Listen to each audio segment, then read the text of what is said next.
Alright guys, welcome to a loadout building video with a little bit of a twist. You can see I've gone on to lovely Inferno night map because I think this will give us the vibe we're after. But, as you can tell by the title, we're going to be building a loadout that's around some spooky skins. The video has been uploaded on Halloween, so happy Halloween if you're enjoying it and all of that goodness. But I wanted to build a loadout that just sort of matches the theme of Halloween, has that bit of spookiness, creepiness to it, just to see like, could you actually build like a really good Halloween themed loadout? We know we can for Christmas, but what about Halloween? Now guys, if you're looking for a place to buy or sell your skins, then you should check out Skinland. Selling skins is super easy. Once you set your trade link, you can head over to sell skins and pick which skins you want to sell. During this, if you use code Fozzie during sign up, you will get a $10 bonus if you sell $100 of skins. You can see as I add items to sell, it tracks the value and the level of bonus being activated. Then click the preferred payment method, confirm trade, and get your money.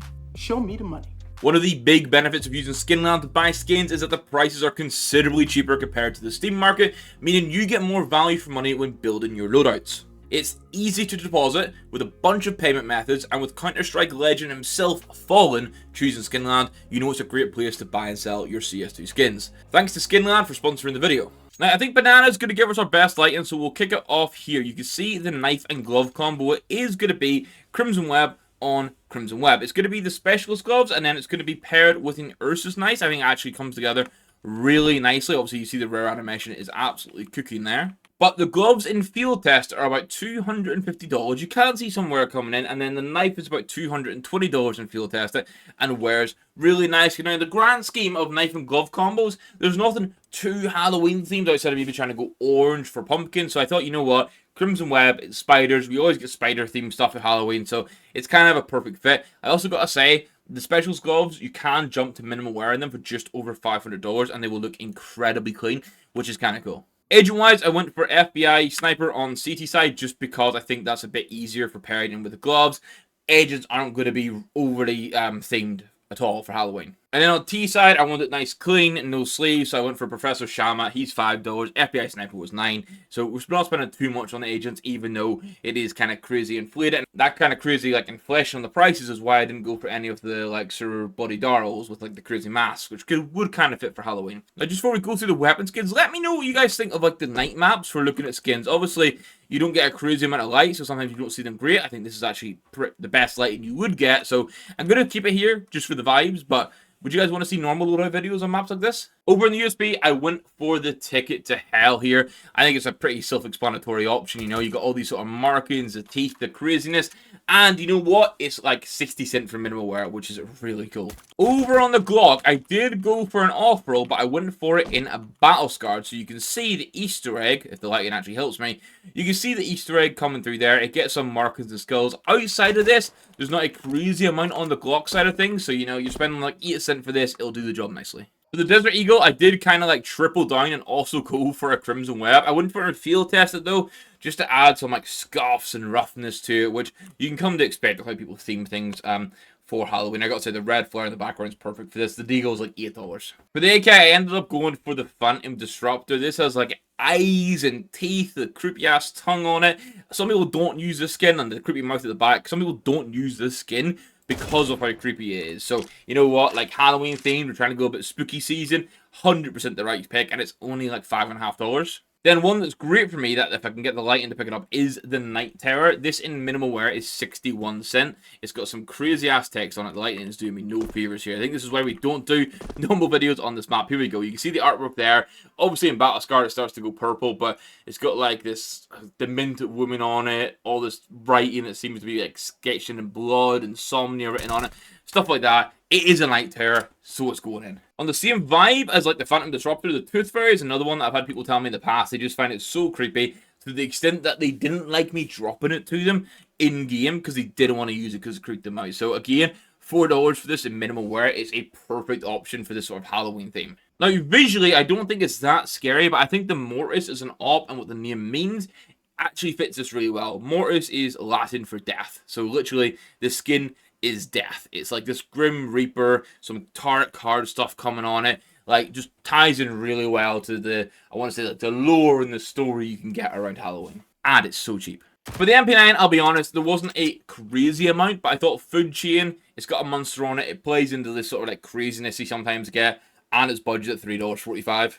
A more OG skin that definitely fit the bill was the Mac10 Curse. It is going to be like $8, over $8 for the minimal wear version, but it's got like a zombie with the brains oozing on it. Like, it's kind of perfect for this theme. P250, we need to include a skin option. However, there was nothing that really met the theme overall. With that, I went for the See You Later, because it's got like the crocodile, the See You Later. Or maybe, actually, no, it's not crocodile, it's alligator. See You Later, alligator. You know, I just paired it there in my head. $3.77 for minimal wear. You sometimes see like costumes like this from people. That's kind of what I was leaning into. We're going to go for the Melodramas in Battle Scar for the Joe Berettas, because it's got like Beware of Sleeping. The watermelon's creepy as it is, but in Battle Scar the eyes get like scooped out, so it's just fucking weird for the dollar mark. I think the Hyper Beast artwork is one that naturally pairs in really well for this kind of like crazy monster Halloween vibe. I went for it in Battle Scar, one, to keep costs down, but two, to just make it look like it's been through the mixer a little bit, and you still get to see a lot of the key artwork. It's still like $19 for Battle Scarred, but it's one of those skins that because you see a lot of the cool artwork still, it actually works quite nicely for this theme. Now, for the Kael, I went for the Cerberus. I did go for it and field test it, which is about $17.50. It starts to get some scuffs and some wears on it. Obviously, it's like a 3-headed beast, the sort of thing you hear about in like the creepy stories. Maybe you have this in your nightmares chasing after you, and it's that like nuclear waste coloring on it as well. One that I always say is super creepy, and I'm glad you actually can't see it that well at the minute, is the rapid eye movement. It has all the different eyes on it. It just looks incredibly kind of like spooky and weird, so it's super cheap, but it is a weird skin. There is a theme of when I struggle to find a good option, we lean into monsters and that kind of thing. We do that with the Mac7. For 60 cents, a minimal wear monster call is just such a nice pick to have. Now, on the monster theme, I'm going to have a little asterisk beside this one, because the price is going to continue to go down the more and more people open these collections. But Monster Mill, field tested for $4, is super cool. I think all these little crazy monsters, the multicoloredness, there's nothing else in the XM that really plays into this too much. Costume-wise at Halloween, you sometimes see lots of cool Egyptian stuff with mummies and all that. So for me, the Mummies Rot Tech 9, such a good pick here. Factory new, you can grab it for like $1.40. It's the Tech 9 I've used for basically since the Anubis collection came out now, because I think it's fantastic. Then we have our last two skins. So the first one of these is going to be a field-tested Colony. This comes in just under $7. Now the Colony, I'd say, is already kind of creepy because it is this ant, but it's like the skeleton of this big ant, which already just kind of a bit creepy. Go and field test it, get some wear and like scrapes onto it, just adds to the vibe. And then finally we have the Scout, where I thought the Fever Dream and minimal wear was actually a really good shout here. Obviously it's got all these, like, it's got Curfew, it's got like weird laughing on it, it's got like all these little symbols, like all the skulls and the crosses on it, and then like the spooky teeth and markings. You just it looks like someone in an insane asylum did this artwork, which is obviously speaking wonders to like the Fever Dream and the artist who did it. So I think it's super good, and it's under $1, and that means the total cost of this loadout, I actually get the rare draw animation, which is super nice, is $575. So I didn't go for minimal wear gloves because I did want to try and keep the price down and somewhat reasonable, somewhat obtainable, which you can see here. I think this is super cool. And across the board, I think we've done a really good job at building like a spooky Halloween themed loadout. Obviously, we're not necessarily going to have pumpkins and like actual skeletons everywhere, but there's definitely options in there that can tie in to the extent that if you just wanted to run a kind of like creepy, spooky loadout, and maybe you love that sort of artwork, you actually can with this, which is kind of cool. I'm going to end my waffle in there. Obviously, I themed this one around Halloween. I will be doing one around Christmas, but if there's any themes in particular that may be way out there that you think just could be cool and you want to see me do, please let me know in the comments down below. It's always nice to get some feedback and suggestions from you guys, so I'm making content that you guys want to see. But I will be leaving it there. Make sure you hit that like button if you enjoyed it. Hit that subscribe button, please, if you're new around here, because we're making a push for 7,000 subscribers, and it is greatly appreciated. And then, just again, big thank you to the YouTube members that continue to support the channel. We are starting to do 2 videos every single month now, dedicated to building viewer loadouts, and the YouTube members get priority for that. So, if you want to jump in on that now and make sure you're included in the next couple of months, then please do so. And outside of that, I'll catch you in the next one, guys. Thank you very much for watching. Good.